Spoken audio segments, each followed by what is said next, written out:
Hi అండి, welcome back to my channel. ఈరోజు మనం సేమియా పులిహోరను ఎలా ప్రిపేర్ చేసుకోవాలో చూసేద్దాము. ఒక గిన్నె పెట్టుకొని గిన్నెలో వాటర్ పోసుకోవాలి.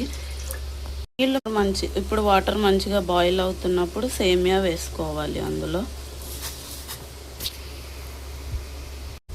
ఇట్లా చేతికి తీసుకొని చూస్తే సేమియా ఉడికిపోయింది. ఇప్పుడు దీన్ని ఒక స్ట్రైనర్లోకి తీసుకోవాలి. వేడిగా ఉన్నప్పుడే దీనిపైన కొన్ని వాటర్ పోసుకోవాలి, లేదంటే ఇది గడ్డ కట్టిపోతుంది. గడ్డ కట్టొద్దంటే ముద్దలాగా అవ్వద్దంటే వాటర్ వేసుకొని దీన్ని మంచిగా కలుపుకోవాలి. ఇప్పుడు 2 నిమ్మకాయలు తీసుకొని వీటిలో నుంచి రసం తీసుకొని పక్కన పెట్టుకోవాలి. పొయ్యి పైన ప్యాన్ పెట్టుకొని అందులో ఆయిల్ వేసుకొని తర్వాత అందులోకి పల్లీలు వేసుకోవాలి. పల్లీలు మొత్తం కొంచెం ఫ్రై అయిన తర్వాతకి అందులో పచ్చిమిర్చి వేసుకోవాలి. వేసాక మంచిగా ఫ్రై చేసుకోవాలి, బాగా కలుపుకోవాలి.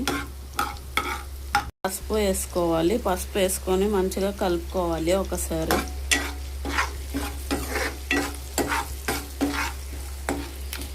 తర్వాత ఇందులో టేస్ట్కి సరిపడా సాల్ట్ వేసుకోండి. సాల్ట్ వేసుకొని ఒకసారి కలుపుకోవాలి మంచిగా. ఇందులోకి 2 నిమ్మకాయలతో రసం తీసాం కదా, ఆ రసం వేసుకోవాలి. ఆ రసం వేసుకొని మళ్ళీ ఒకసారి మంచిగా కలుపుకోవాలి. ఇప్పుడు ఇందులోకి సేమియా వేసుకోవాలి. ఇప్పుడు సేమియాని మంచిగా కలుపుకోవాలి.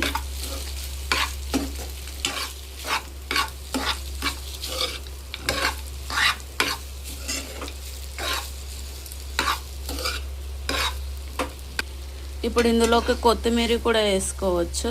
ఒకసారి ఇలా ట్రై చేయండి, చాలా మంచిగా ఉంటుంది సేమియా పులిహోర. Thank you for watching my channel.